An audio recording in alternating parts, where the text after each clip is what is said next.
ஓம் மங்களேஷாய வித்மகே சண்டிகா பிரியாய தீமகி தன்னோ சம்ஹார பைரவ பிரச்சோதயாது.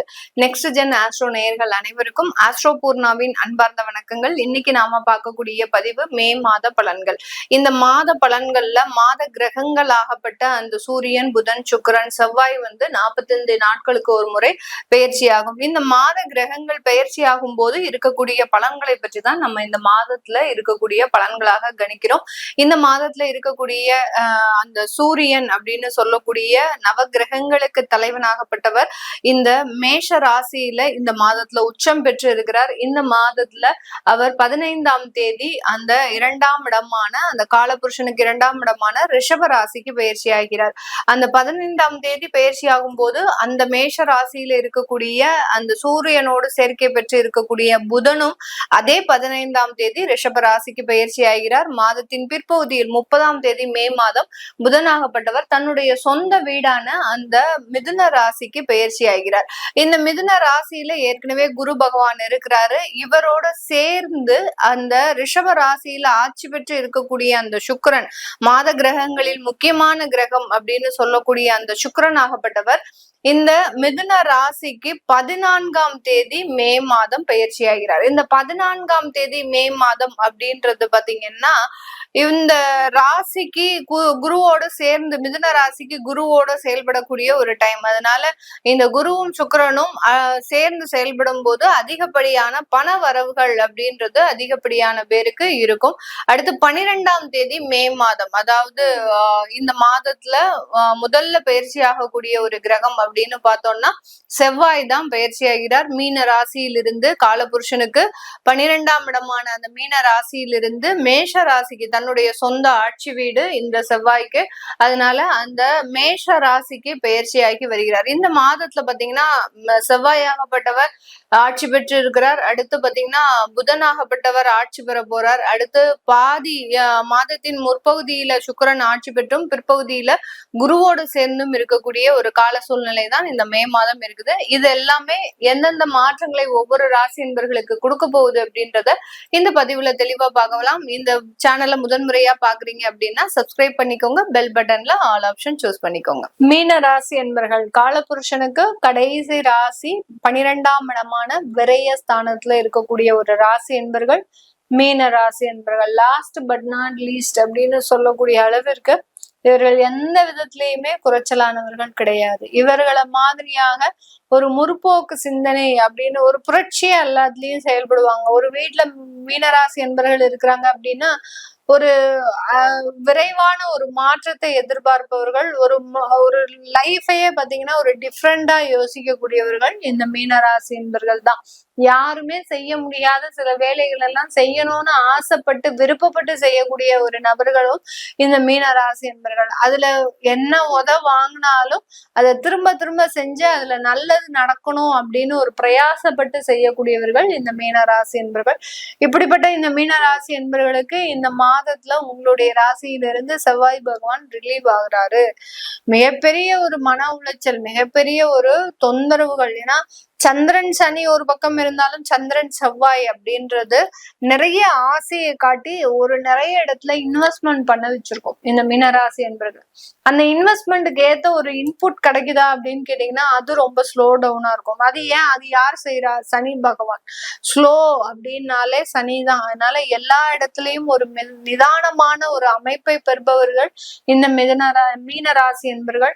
இந்த மீனராசி என்பர்களுக்கு இந்த மாதத்துல அந்த செவ்வாயினுடைய நகர்வும் அடுத்து 2ஆம் இடத்துல இருந்த அந்த உச்சம் பெற்ற சூரியனுடைய நகர்வும் சில மாற்றங்களை கொடுக்கும். இதுவரைக்கும் ஸ்லோவாக இருந்த சில விஷயங்கள் எல்லாமே துரிதமாக நடக்கக்கூடிய ஒரு நேரம், ரொம்ப விரைவாக நடக்கும். எல்லா இடத்துலயுமே உங்களுக்கு வாய்ப்புகள் கூடி வரக்கூடிய ஒரு நேரமாக இருக்கும். உங்களுடைய ராசி அதிபதியோடு சுக்கிரன் சேர்றதுனால இந்த மீனராசி என்பவர்களுக்கு வீட்டுல சொந்தமான சொத்துக்கள் வாங்கக்கூடிய விஷயத்துல ரொம்ப அதிகப்படியாக நாட்டம் இருக்கும். அதே இடத்துல உங்களுக்கு அஷ்டமாதிபதியும் அந்த சுக்கிரன் அப்படின்றதுனால அவர் 4ஆம் இடத்துல இருக்கிறதுனால கொஞ்சம் சொத்துக்களை வாங்கும் போது நிதானமாக வாங்கணும், நல்ல டாக்குமெண்டேஷன் இருக்காம பார்க்கணும். அதாவது பிரச்சனை இருக்கக்கூடிய சொத்துக்களை வாங்காதீங்க. எந்த சொத்துக்கள் வாங்கும் போதும் முதல்ல ஈஸி போட்டு பாருங்க. அதாவது அந்த வில்லங்கம் சான்றிதழை வாங்கினதுக்கு அப்புறம் அதை வாங்கலாமா வேண்டாமா அப்படின்றத முடிவு செய்யுங்க. ஏன்னா இந்த மாதத்துல வாங்கக்கூடிய ஒரு சொத்துக்கள் எல்லாமே வில்லங்க சொத்துக்களாக தான் இருக்கும். அந்த வில்லங்க சொத்துக்கள்னால வாழ்க்கையில பெருமளவு பாதிக்கப்பட்டுருவீங்க. இதெல்லாம் தான் இந்த சனி பகவான் ஜென்ம சனி அப்படின்றது ரொம்ப ஸ்லோ பாய்சனா உங்களுக்கு இன்ஜெக்ட் பண்ணிக்கிட்டே இருப்பாரு. எந்த விஷயத்துல நீங்க தப்பு செய்றீங்க அப்படின்றது உங்களுக்கு தெரியவே தெரியாது. ரொம்ப நீங்க எல்லாமே கரெக்டா தான் போயிட்டு இருக்கீங்க. ஏன்னா மீனராசி என்பர்களை பொறுத்த மட்டுக்கும் தன்னுடைய வாழ்க்கையில தான் கரெக்டா தான் போயிட்டு இருக்கிறீங்க அப்படின்ற ஒரு தெளிவான மனப்பான்மை அப்படின்றது இருக்கும். ஆனா எந்த இடத்துல தப்பு செஞ்சிருக்கிறீங்க அப்படின்றது உங்களுக்கு தெரியவே தெரியாது. அது பிரச்சனையாக உருவாகும் போதுதான் ஐயோ நம்ம இதுல மிஸ்டேக் பண்ணிட்டோம் அப்படின்ற ஒரு எண்ணம் உங்களுக்கு தோன்றும். அதனால அந்த அளவுக்கு நீங்க அதை வளர விடாம ஒவ்வொரு இடத்துலயும் ரொம்ப கவனமாக ஒரு ப்ரிகாஷனோட இருந்துட்டீங்க அப்படின்னா இந்த மீனராசி என்பவர்களுக்கு இந்த மே மாதம் ஒரு நிறைய சவால்களில் இருந்து வெற்றி பெறக்கூடிய ஒரு தருணமாக தான் இருக்கும். ஏன்னா ஜென்ம சனி இருக்கிற வரைக்கும் இவர்களுக்கு எல்லா இடத்துலயுமே சவால்கள் நிறைந்த ஒரு அமைப்பு அப்படின்றது இருக்கும். அதனால இந்த மே மாதம் மற்ற கிரகங்களின் சாதகமான ஒரு பயிற்சிகள்னால அந்த சவால்களையும் சாதித்து வெல்லக்கூடிய ஒரு நபர்களாக தான் இந்த மீனராசி என்பவர்கள் இருக்க போறாங்க.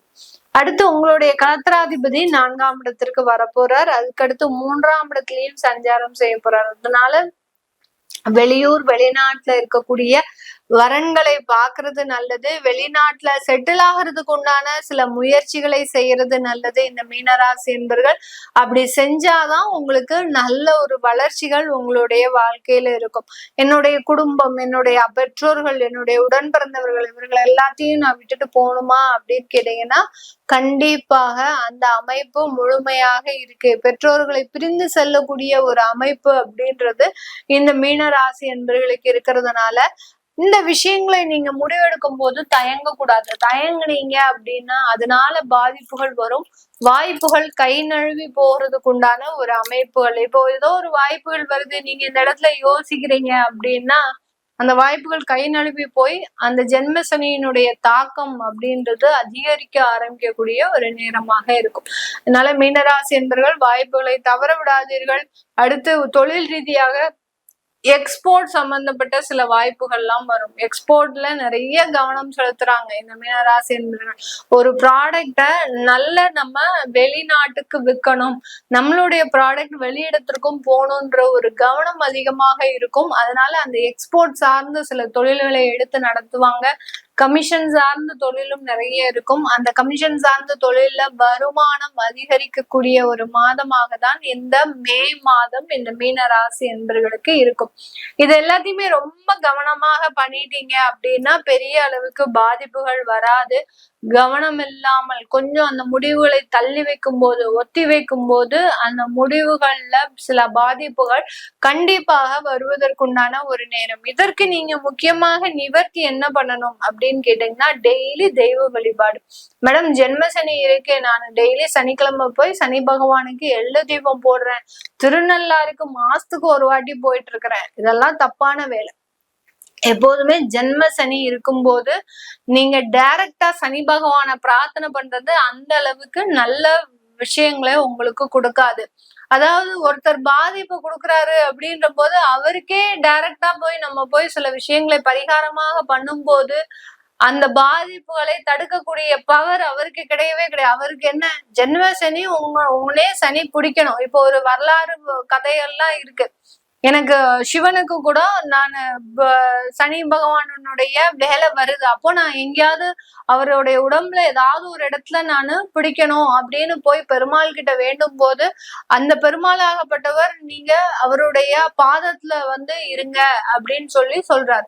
அப்படி அந்த தெய்வத்திற்கே ஒரு அமைப்பு இருக்கும்போது நம்மெல்லாம் சாதாரண ஒரு அற்ப பிறவி, அந்த அற்ப பிறவிக்கு இருக்கக்கூடிய நம்ம மனிதர்களாகப்பட்டவர் அந்த பாதிப்புகள் எல்லாம் தாங்க அளவிற்கு நம்மளுக்கு சக்தி கிடையாது. அப்படி இருக்கும்போது நம்ம என்ன பண்ணணும், ஜென்ம சனி உடையவங்க, ஏழரை சனி உடையவர்கள் டைரக்டா சனி பகவான் கிட்ட போய் பிரார்த்தனை பண்ணாதீங்க. அது த்ரூ வேற ஒரு தெய்வத்தினுடைய மூலமாக தான் அதனுடைய பிரார்த்தனைகள் செல்லுபடியாகும். அது உங்களுடைய ஜாதகப்படி. நீங்க பெருமாளை வேண்டுனா உங்களுக்கு சனியினுடைய தாக்கம் குறையும்.